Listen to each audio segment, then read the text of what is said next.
Baik, selamat pagi rekan-rekan mahasiswa. Kita akan melanjutkan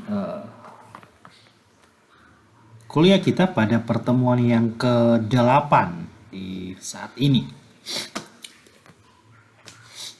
Nah, untuk pertemuan yang ke-8, materi yang akan kita bahas di saat ini ialah model dan bentuk praktek keperawatan. Nah, adapun yang menjadi tujuan pembelajaran kita di saat ini ada 4. Yang pertama, mahasiswa mampu memahami pengertian model dan bentuk praktek keperawatan. Mahasiswa mampu memahami tujuan dan karakteristik. Mahasiswa mampu memahami ruang lingkup. Dan mahasiswa mampu memahami berbagai bentuk praktek keperawatan.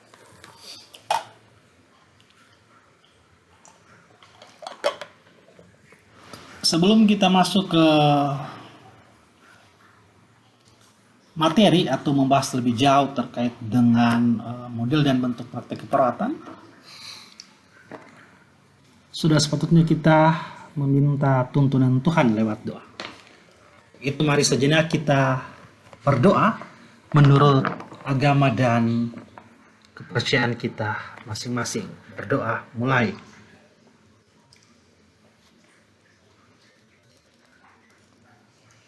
Berdoa selesai.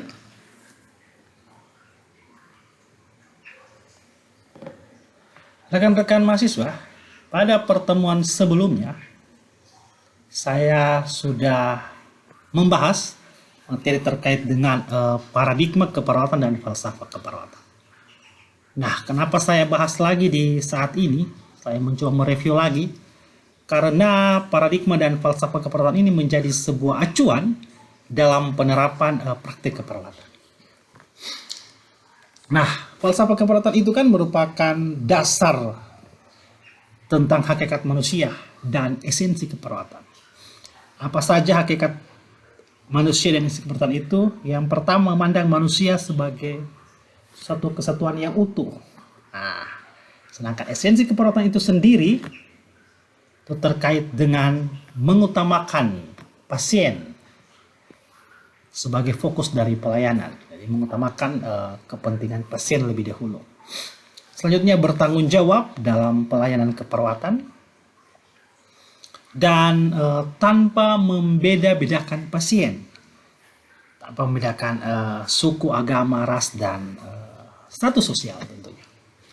Oke, selain falsafah yang merupakan dasar tentang hakikat manusia dan esensi keperawatan tadi, kita ada paradigma keperawatan. Nah, paradigma keperawatan ini mencangkup 4 komponen. Yang pertama ialah keperawatan itu sendiri, manusia, kesehatan, dan lingkungan. Mungkin ada yang masih ingat terkait dengan keperawatan itu? Nah, keperawatan di sini dimaksud ialah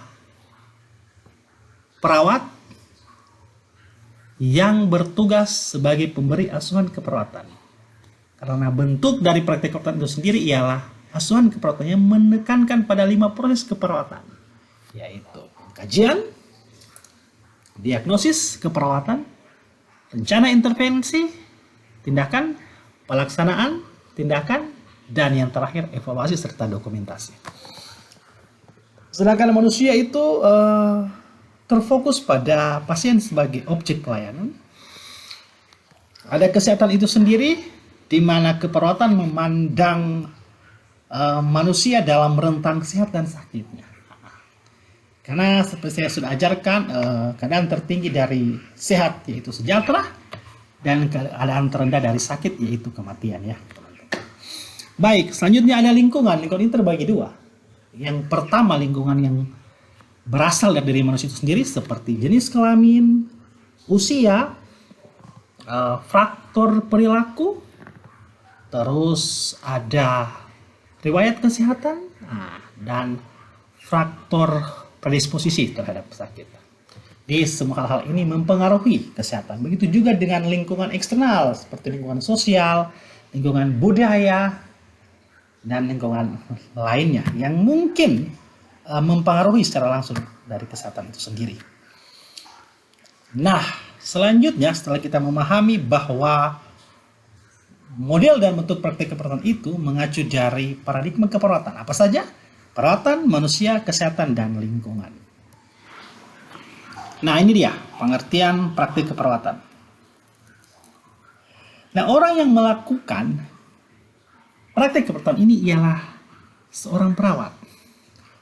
Di sini saya sudah cantumkan definisi perawat ialah seorang yang telah lulus pendidikan tinggi, baik itu pendidikan vokasi maupun pendidikan akademik. Dan tentunya sudah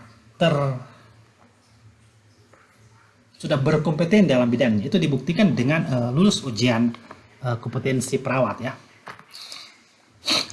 Pengertian ini diatur dalam Undang-Undang Nomor 38 tahun 2014 tentang keperawatan. Sedangkan praktek keperawatan itu sendiri ialah tindakan mandiri perawat. Nah, melalui tindakan kolaboratif, tindakan mandiri perawat melalui tindakan kolaboratif dengan klien yang menjadi mitra pelayanan maupun tenaga kesehatan lainnya dalam memberikan asuhan keperawatan yang holistik. Nah, asuhan keperawatan holistik ini asuhan yang mengacu kepada konsep manusia itu sendiri, di mana keperawatan memandang manusia ini sebagai makhluk yang utuh. Utuh maksud di sini kita bukan hanya fokus kepada dimensi biologis, dimensi fisik yang sakit, tapi kita juga terfokus pada psikisnya, aspek psikologis, terus ada aspek sosial dan aspek budaya tentunya, serta spiritual. Baik, untuk tujuan dan model dari praktik keperawatan itu sendiri adalah terjadinya peningkatan kualitas asuhan keperawatan. Asuhan keperawatan sendiri tidak mungkin lepas ya, karena ini merupakan bentuk dari praktik keperawatan. Dan sebagai pedoman kebijakan ya, yang mengatur terkait dengan praktik keperawatan itu sendiri. Yang ketiga, pengembangan profesionalisme. Yang keempat, ruang lingkup dan tujuan asuhan keperawatan. Ini jelas bahwa tujuan asuhan keperawatan ini untuk memberikan pelayanan yang menyeluruh pada individu, keluarga, kelompok, dan masyarakat dalam rentang sehat maupun sakit. Selanjutnya, model dan bentuk praktik keperawatan itu sendiri bisa mengurangi konflik tumpang tindih dari pelaksanaan asuhan keperawatan karena dilakukan dalam berbagai metode. Ada metode tim, metode primer, sekunder, bahkan metode kasusnya. Nanti sebentar kita akan bahas lebih jauh terkait dengan metode-metode tersebut. Baik, kita ke karakteristik praktik perawat.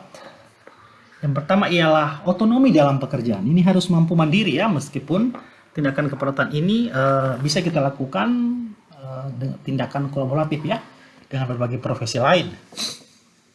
Bertanggung jawab dan bertanggung gugat. Jadi seorang perawat ini harus siap bertanggung jawab terhadap pelayanan yang dilakukan dan siap untuk bertanggung gugat jika melakukan malpraktek. Yang ketiga, pengambilan keputusan itu yang tepat, kolaborasi dengan disiplin ilmu lain, dan memfasilitasi kepentingan pasien. Jadi ini harus profesional. Adapun ruang lingkup praktik keperawatan, ada 4. Yang pertama, asuhan keperawatan yang merupakan bentuk praktik keperawatan.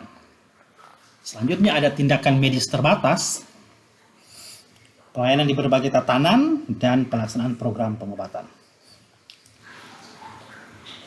Nah, ini ada bentuk praktik keperawatan berdasarkan metode penugasan. Ada metode fungsional, primer, tim, dan metode kasus. Untuk metode fungsional, ini berorientasi pada tugas tertentu yang didelegasikan. Misalkan nih, perawat hanya melakukan 1 atau 2 intervensi. Saya kasih contoh. Ada intervensi yang dimaksud seperti perawat tertentu karena dia mahir untuk melakukan EKG. Nah, dia hanya bertugas untuk memberikan EKG, pelayanan EKG. Atau dia mahir pada satu bidang, satu tindakan tertentu. Misalkan pemasangan kateter, atau pemasangan NGT. Nah, hanya melakukan 1 atau 2 intervensi setiap dia shift. Perawat primer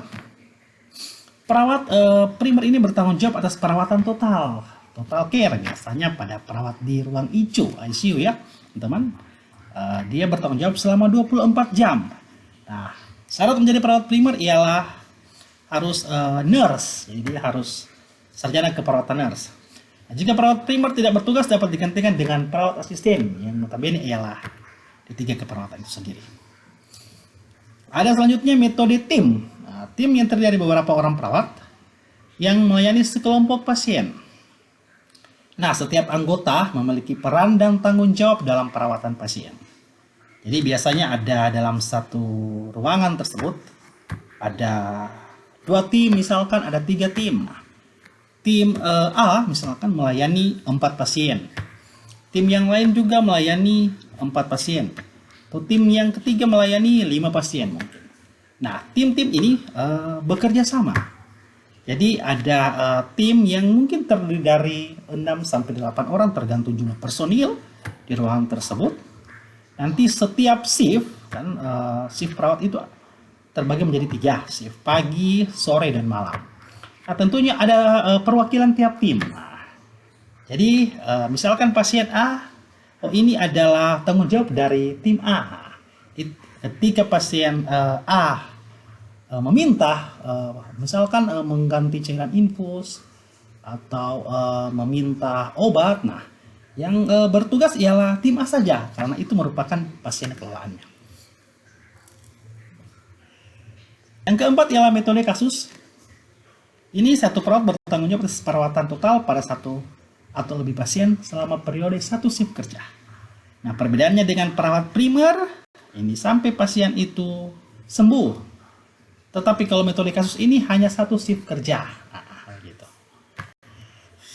Oke. Adapun bentuk praktik keperawatan berdasarkan tempat praktik. Di sini ada 3. Praktik mandiri. Ini biasa sekarang banyak perawat yang melakukan praktik mandiri seperti home care, perawatan luka, dan sebagainya. Terus ada praktik di rumah sakit. Ini praktik di instansi tertentu. Dan praktik di puskesmas sebagai perawat puskesmas. Selanjutnya bentuk praktik keperawatan berdasarkan bidang spesialisasi. Yang pertama ada asuhan keperawatan atau praktik keperawatan di bidang anak ya. Ini pelayanan keperawatan yang diberikan pada anak berusia dari 29 hari sampai dengan 18 tahun. Ada praktik asuhan keperawatan maternitas di mana pelayanan diberikan kepada ibu hamil, WUS, wanita usia subur, PUS pasangan usia subur, dan neonatus atau bayi baru lahir sampai dengan berusia 28 hari.